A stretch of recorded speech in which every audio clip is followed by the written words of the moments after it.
we're talking about really patient capital here. And I think if I hear you, what we're saying is the future of women's health needs investors who are value aligned.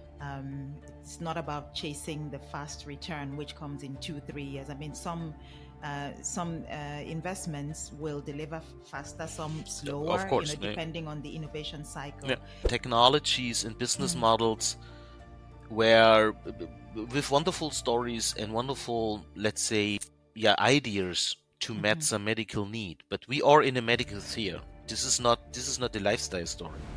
Female health and women health on the table, and of course, this is not alone our thing, but the things changed a lot. But in the end, whatever we are doing, not more than 1/3 are fitting with that assumption, which means, in average, and that's the true situation right now outside in gynecology. 2/3 of all the females are not treated belonging their individual biology. Welcome to Fem Health Founders, the podcast about the innovations and leaders changing the face of women's health. From pioneering entrepreneurs and trailblazing investors to advocates breaking new ground in health and wellness, our guests are driving meaningful change across women's health. My name is Marianne, impact investor and editor of Notes to Self, the newsletter exploring the big ideas, trends, and smart capital shaping women's health. Join me and our guests as we dive into the stories, the science, and the strategies making a difference in women's lives. So welcome to today's episode of Fem Health Founders. Today we're diving into a topic that is really close to my heart. So I'm really excited to be talking today about fertility. And this is a topic that's not just close to my heart, but it's also a topic that's close to the hearts of about 12 million women in Europe who dream of starting a family. I'm incredibly excited also today that the guest that we have on the show today is Sebastian Alexander, who is the founder and CEO of VivoSensMedical and an expert in digital women's health and medical devices. His company, VivoSensMedical, is behind OvulaRing, a groundbreaking technology that's empowering women with precise insights into their fertility. Sebastian, welcome to the show. Thanks a lot for the opportunity. It's wonderful to be here. Absolutely. It's I've wanted to talk to you for quite a while. So, and we've tried to catch up over a few sessions. So I'm really, really excited to be having this conversation. And I think this is a topic that resonates with a lot of not just women, but families in general. Of course. I'm looking forward to start the discussion. Absolutely. Thanks you. So I think maybe we step back a little bit, and I'm curious, you are a man who is in the space of women's health. I think traditionally when we look at a lot of the founders, they're mainly female founders. And I think there is a sense in the fact that the innovation is coming off the back of an unmet need. So I think it makes sense that a lot of the founders are women who are founding companies to tackle women's health topics from an unmet need that they experience themselves. How did you get into this space? I'm incredibly curious. That's a family story, because the idea and, let's say, also the man behind all that is my father-in-law, Professor Dr. Henry Alexander, who was one of the pioneers for IVF and reproductive medicine in Europe. Right. So he started the business in the beginning of the 80s. And I think he was one of the first doctors even delivered an IVF baby in I think in 82 or 83 here in Leipzig, Eastern Germany. And he built up the reproductive healthcare center. And he was he is still a wonderful person and a wonderful doctor. So he's not just a gynecologist, he's also an expert for reproductive healthcare. He's also an endocrinologist, and he's also a doctor for sexual medicine. So I think one of the old school doctors who are not just expert in one field, but much more, let's say, system thinking. So it's much more in a thinking in a broader context, let's say, like this. And he was confronted daily in his work, in the talk with the couples and with the females, with the insufficiency of the current let's say, standard of care. So the current methods in gynecological diagnostic we have. So what is that? So we have an vaginal ultrasound and we have an hormone blood sample. And what they are doing is 1 point measurements. So if you're going to a gynecologist, then they are checking with a vaginal ultrasound and with a hormone blood sample, normally 3 times in a cycle. And then with this small information, they want to look in one of the complexest biological systems in human medicine from my point of view. And with that insufficiency confronted, my father-in-law said, this is not good medicine, because with that small information, I'm not able to do a good individual diagnostics, because I'm not able to have really objective information about the individual biology. And if I do not have a good diagnostics, then I'm not able to do good therapy. And for that, he came up with the idea, we have a wonderful biomarker we know from science, which is core body temperature. And we know that core body temperature is able to give us objective information about the female cycle. But the problem is, currently from the technology, we are just able to use what we call the basal temperature method. So which is also just a 1 point measurement based on the body temperature, core body temperature. And but 1 point a day is not enough to get enough objective data for mapping the entire female cycle. And so at that time, in the beginning or in the middle of the 80s, he was involved with the development at Organon of the OvulaRing. Maybe you know, so the contraceptive ring. And then he said, okay, wonderful. They put hormones inside, that's their business. But what if I could able to find someone who can put me technology inside the ring that we are able to measuring continuously core body temperature? And then we have the purest and best continuous data to get all the information we need, or much more better information we need for the female cycle. So this was the medical need, let's say like this, in the innovation and the concept in a nutshell from my father-in-law. And of course, I know my father-in-law because he's my father-in-law. But I came from another background.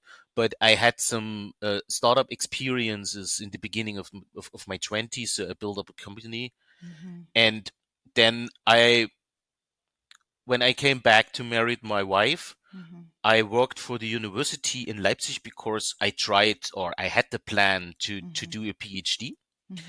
And at the professor where I did the PhD, he was also involved in the startup network. So I did some sort of a technology transfer consultancy for more than 4 years at the University of Leipzig. So helping students up to professors with their wonderful innovations and ideas, from a small business plan up to really venture capitalist, let's say, negotiations and curving out from the university. And this was then the fit. So my father-in-law asked me at the coffee, let's say like this, I have a wonderful idea. I have a patent. We have a prototype. So, but I need someone who helps me with the funding. And for him, it was always funding for research. But it was, after a small discussion, it was really clear that this is a topic where we need to curve out a company from the university to get the product to the patient, because this was his main intention. Because I have the idea, I know I can help my patient. What we can do, help me to bring the product to the females, into the market. And in the beginning, it was not my plan to do that 12, 15 years. I helped him at my job in the university, but then we drive the story so far that we get the first investment from a regional venture capital fund. And they also said that I had to take over the CEO position. And so then it was a decision of doing the thing or doing it not. So, and this was the starting point. Yeah. That's awesome. And you mentioned it's a family business. So can you tell us about the other members of the business? Because I know your wife is a core member of the team. Yeah, I mean, a family business sounds so more ancient and not so startup, whatever. Of course, I mean, the medical innovator behind all that is my father-in-law, which is Yes. Professor Henry Alexander. And I am in the company as a CEO, and my wife, Anna Alexander, is in the company, and she is responsible for all the content, the scientific content. So she is responsible to bring that really, sometimes really tricky and not well-known deep knowledge about the female cycle and what that means. So she is writing the texts and all the stories that Yes. let's say a normal customer is able to also understand that, and not just a gynecologist or something like that. Yes. Yeah. No, that's very interesting. So let's stay on the unmet need for a minute, because I think women who have dreams of having a family and find it a bit more difficult, it's a heartbreaking story, and it's very emotional, not just for the woman but for the man as well, who Of is course, yeah. accompanying her in that journey. So maybe let's talk through what currently obtains today. So you want to start a family, you try a couple of times, you're not getting pregnant, then you start maybe thinking about going to a doctor to understand your levels of hormones, and then all the way through to IVF, and what you think about the IVF cycle as it is. I mean, yeah, that's the, let's say, at the core of the problem. Because currently the standard of care, as I told, is so the methods we are using, and mainly all the products outside the OvulaRing on the market, are based on two, let's say, assumptions. The first assumption is 1-point measurements. Yeah.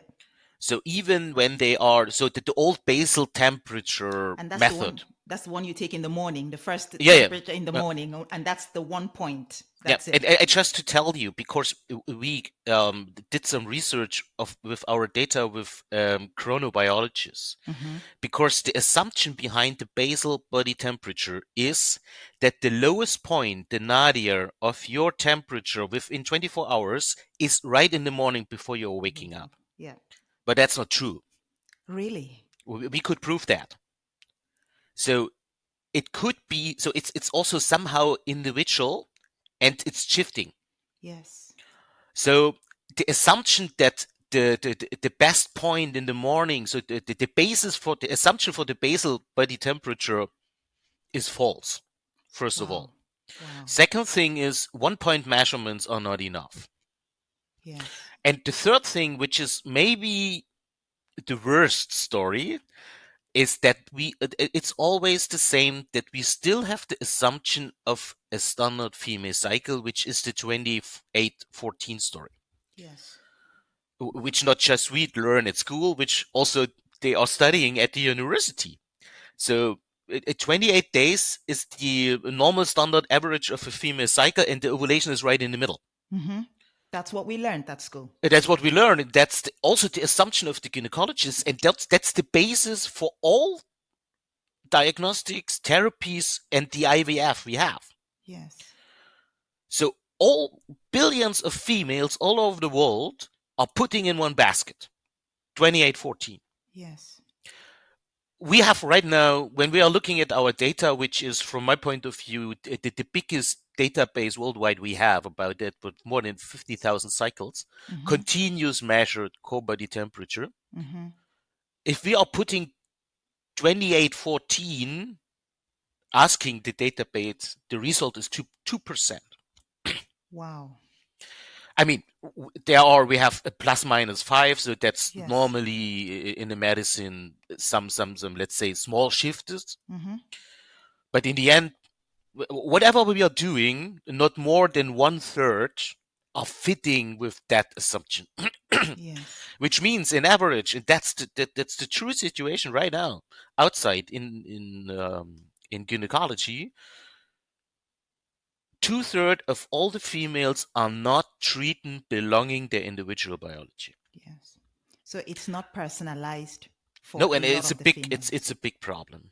And Yes. also this is a big problem for the couples who trying to conceive. Mm-hmm. Because the diagnostic is so, let's say, not it's so bad Mm. that in the end the possibility that you're getting a false diagnostic is really high. Yeah, and we know that from our data, we know that from our customers, but we know that also from other, let's say, publications and data in the literature, Mm-hmm. that a lot of females are sent to an IVF Mm-hmm. without the proper diagnostics, Wow.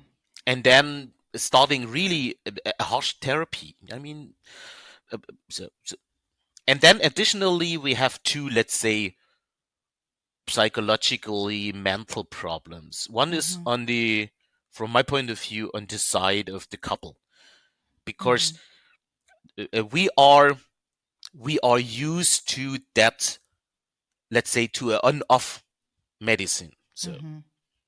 normally a female in the modern Western world is taking a contraception pill during their young years. Yeah, Yes. starting with, let's say, 16, 17, 18, something like that, going up to, let's say, 10 years. And then it's like taking the hormone pill. It's normal, like taking an aspirin. Mm-hmm. And so we are thinking, the couple is thinking, okay, now I'm ending to take the contraceptive, and then we will have sex, and then 2, 3 months later, we will be pregnant. Mm-hmm. Yeah, because we are used to that on off. So if I have a headache, or if I have some pain, I taking an aspirin, or I taking a pill, and the pain is gone. Uh, That's right. but this is not working, because our hormone system, and especially the female hormone system and cycles, is really highly complex, and it's not a story what we can able to shift on, shift off, and something like that. And then the pressure starts, the mental pressure. So Yes. the couple is starting trying to conceive, Yes. and then I mean, we have that. We have customers on the phone asking us, I tried to become pregnant one Mm-hmm. month. Mm-hmm. It doesn't work. Should I buy the OvulaRing, or should I go directly to an IVF? Mm-hmm. I mean, I'm a little bit harsh in the story, eh? Mm. But let's say this is a part of the normality outside, Yes. and then it doesn't work. Then the couple goes to the gynecologist, and they are starting their standard of care diagnostics. And the probability that they are telling them, you have something PCOS, or you have irregular cycles, or something Mm. like that, if that happens, the chance that they will send it directly to an IVF is really high. Yeah. Yeah. So Wow. that's a Well, problem.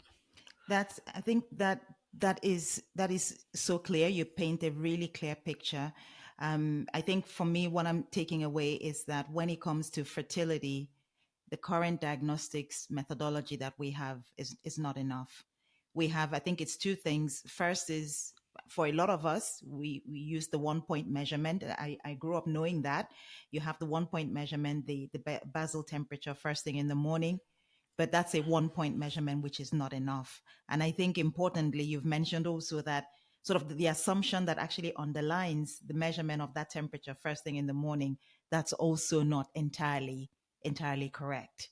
So we have a situation where a lot of women are maybe being sent to IVF without first having the proper diagnostics. That's a Definitely. And then comes the second point, because reproductive medicine and IVF is, yeah, it's women health, of course, mm-hmm, but it's mainly ignoring the male. mm-hmm, because often it happens that first of all the therapy starts with the female without checking any kind of what maybe there is a problem with on the male side. And we know from statistics that 50% of the story is on the male side. But I would say nearly 100% of the therapy starts with the female. And we do have stories that after 2 or 3 IVF cycles, or after a couple of years trying to therapy the female side, they are starting to look deeper into the male side, and then, oops, oh no, it wasn't the female, it was the male. Sorry for that. After really, I mean, we are laughing about it, but this is really a harsh therapy. It costs a lot of money. Yes. And then telling the patient after whatever 3 or 4 cycles trying on the female side, oh, sorry, we had a deeper look into your partner. It's the male, it's not the female. And that's really, from my point of view, it's a problem. And going back to the IVF, I mean, we have 2 standards protocols, which is a short and a long one. So every female all over the planet is putting into a short or in a long-term protocol. So to be honest, the individual biology of the female doesn't play any role in IVF and reproductive healthcare. So, how big is this market, Sebastian? I mean, millions, billions. No, it's growing, especially in Western communities. Yes. And we see that it's all, it's coming more and more under pressure. Yes. It's becoming more and more expensive. It's becoming more and more cycles, and the system isn't changing. And I think, from my point of view, it's more than the right time to really innovate and change, not even reproductive healthcare, but even also gynecology. Yeah. And if we are going back to the inventor of the IVF, Professor Edwards, the Nobel Prize winner, so the first IVF started in a natural cycle. And he always told in the end of his life that we have to go back and much and more and more introducing individual objective knowledge and data about the female into our therapies. Yeah. And that's crucial. So I think to me, the unmet need is clear. And this is a market that, as you say, is big and is growing. And it's a market it's a condition that doesn't just affect women, it affects the society at large. Yep. And there are consequences which are not just limited to, say, reproductive health, but also mental health. So I think, looking at the problem that you're trying to solve, as a founder in this space, I'm keen to understand, what are the challenges that you faced being a founder in this space? A lot of. I mean, the first challenge is, as I told, we started the business 12 years ago. So nobody was interested in female health, women health, or something like that. So it was the old, let's say, contraceptive pill story. And everybody was thinking that there will be no innovation in female health. Yes. That's where we started the business, and the story why we get the money was the unintended child wish. And so the IVF story, because let's say all the male we talked about, this was a story they understood. Yes. So first of all, the first challenge was putting female health and women health on the table, and of course this is not alone our thing, but the things changed a lot. when we compared it 12 years ago. Yes. So right now, it's wonderful that we can talk in that intense about women health and female health. Yes. I mean, it's still on a low level, but we do have a level. So 12 Yes. years ago, there was level 0. Right Yes. now, we do have a level, so that's wonderful, really. Yes. And the second big problem is financing, funding, and resources.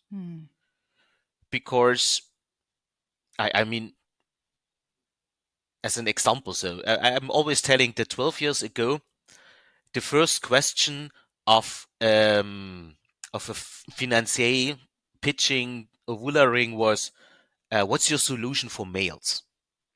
Okay. This was the question 12 years ago. Yes. Right now, the question is, can you explain me the niche market? The niche market. So now they are understanding that women health is a market somehow. Okay. Yes. But they do not understand that reproductive healthcare, IVF, or that endometriosis, or that PCOS really affecting a huge number of females all over the world, or even in Germany. And this is compared to other, let's say, market stories. This is not a niche market. I mean, every topic we are talking about in female health is not a niche market. No. So, It's not a niche market. yeah, but this is the main problem, because we do not have the enough resources really to innovate, let's say, faster. Well, so we have to go step by step. We always have to look for the funding of the next level, and going step by step.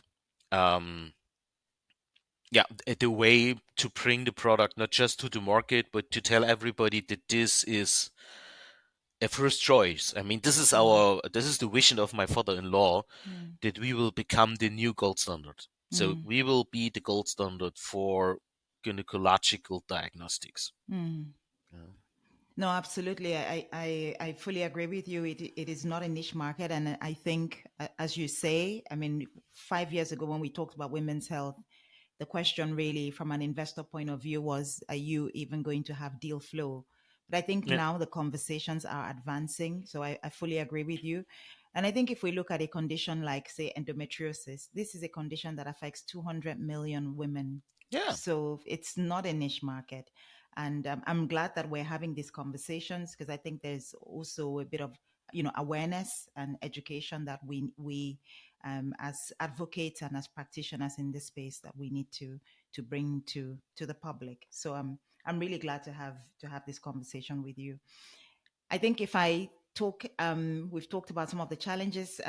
Maybe share some of your recent achievements. I know we've mentioned about the women's health being more on the table, but are there any other achievements that you'd like to share? But also, I think it would be great to have to hear from you what sort of advice you would give to other founders who are interested in picking up women's health as a topic. I mean, of course, one of the biggest achievements is that we got that product to the market. Yes. So the dream of my father-in-law, really based on the daily knowledge and daily experiences with their female patients, we brought that to the market. So that's really an achievement, and we are bringing it on the market in a wonderful product fit. So I mean, we received this year a third time in a row the German Gesundheitspreis in Deutsch, in healthcare prize, something like that, for the best cycle tracker in Germany. And I mean, getting the feedback from all the patients who becoming pregnant, that's a daily wonderful thing to work on. Absolutely. The second achievement is that we are now at the stage where we're really collecting data, and really we can start to close the gender data gap. Because in the beginning it was really always the chicken egg problem. Yes. You had the hypothesis of my father-in-law. You had the assumption that you can find out that and that, and that you are able to detect ovulation, that we are able to tracking the progesterone, that we are able to get the forecast on fertile days and something like that. And now we are really able to work with the data to prove that, and also to do additional research. Absolutely. Because one of the biggest problem additionally in female health is the gender data gap. Mm. Mm. Because if you are able to get one of the investors or cooperation partners um, stick to your story, the next Mm-hmm. question is what is the validation, what is the proof? Mm-hmm. And then you, in the beginning, you had been, I can show you data of 10 females. Next Mm-hmm. year, I can show you data of 100 and something like that. And always this was a small number. Mm-hmm. Right now, we have a big data base where we're able to really continuously doing research, and every day we're finding something new This is, related to female health and the female cycle. yeah, And that's really wonderful. yeah, And I hope we can go that way step by step further. yeah. Yeah, for me, that's the biggest thing for me for Yes, my daily work, that I can do that vision, that I can bring that vision of my father-in-law into the market with a yes, wonderful team, yeah. and driving, even if I'm male, Mm-hmm. I'm able to drive Abs- women's health to the next absolutely. level, let's say like this. Absolutely. And I Yeah. think the data that you touch on is so important. And the fact, that you're building this database and you have a huge database, probably one of the biggest databases in Europe, that is fantastic, because I think the future of women's health and of medicine is personalized and precise. And for this personalization, you need data. Yeah. Because with the data, you can begin to model the personalization based on, say, a blood test, or some samples. So I think having this database and building this data lays the groundwork for so much more innovation in the future, and that's amazing that you've Yeah. been building on that for the last 12 years. Yeah. And that's also, as because you asked about it, this is one of the, let's say, technical advice for founders. Mm, The quality of the data is crucial. I mean, I often see concepts and technologies and business mm, models where, with wonderful stories and wonderful, let's say, yeah, ideas to mm-hmm. meet some medical need, but we are in a medical sphere. This is not a lifestyle story. Yeah. So we need good medical data and a good quality of data, because everybody who's dealing with algorithms or AI or something like that is telling Mm-hmm. you the story that garbage in, garbage out. So Yes. and I often see that it's too fast sketched, and that the quality of the data is too poor and not objective enough, really, Mm-hmm. to get precise results in the end. Mm-hmm. Of course, that's one advice. And the second thing is, as I told you, this is a marathon. Mm, Yeah, so I think we are in women health because there's such a huge lack of innovation in women health, mm. that the innovation cycle. Yeah, I mean, I'm doing that more than 12 years right now. So Yes. the innovation cycle should be longer than 12, maybe 15, maybe 20, whatever, Mm-hmm. where we have the result that such a new methodology, a new perspective Mm, on female health and gynecology is really becoming the standard of care for everyone. Yeah. mm. I love that. Women's health is a marathon. I love that. So, I think, what role do you think, therefore, that investors and maybe the investment community at large play in advancing women's health? A big role because we need the resources to invest. But currently, I think there are two main problems. The first problem is that in general, the volume which is flowing to women health, let's say like this, is still too low. I mean, of course, like 12 years ago, the level is not zero, but it's also not, it could be higher. And we need much more invest in women health. Yeah, also compared to what is funded in, let's say, male health or general in health. And when I'm looking to women health, also the majority is going to everything about cancer. Yeah, so I think that's one of the main problems, that we need to attract much more funding into that stories of women health. And the second thing is that we have to change the mindset of the investors, because currently the normal standard, let's say, time frame for a return of investment is 5 years. And that's not fitting with what we are doing in the end. So it's a huge market. It's a blue ocean. It's one of the, I would say, one of the biggest invest opportunity in healthcare right now, but not within 5 years. So if you want to take that opportunity and really to change some, and really also to really get attractive return of investments, then you have to change your time frame up to at minimum 10, 15 years. Yeah. So we are talking about really patient capital here. And I think if I hear you, what we're saying is the future of women's health needs investors who are value aligned. It's not about chasing the fast return, which comes in 2-3 years. I mean, some investments will deliver faster, some slower, Of course, depending on the innovation cycle. Yeah. But the important thing is that your mindset needs to be on purposeful profit. So you're really focused on the purpose and on having that impact, and if that and that means having a longer time frame. So really that sort of patient capital. Yeah. No, that makes a lot of sense. Sebastian, how can we help you? I mean, I would love to continue the discussion, but as you know, I speak to a community of values-aligned investors, and I'm really asking you, how can we help you? How can we amplify your work? Because the work you're doing is important. So now it's really a chance for you to speak to the community.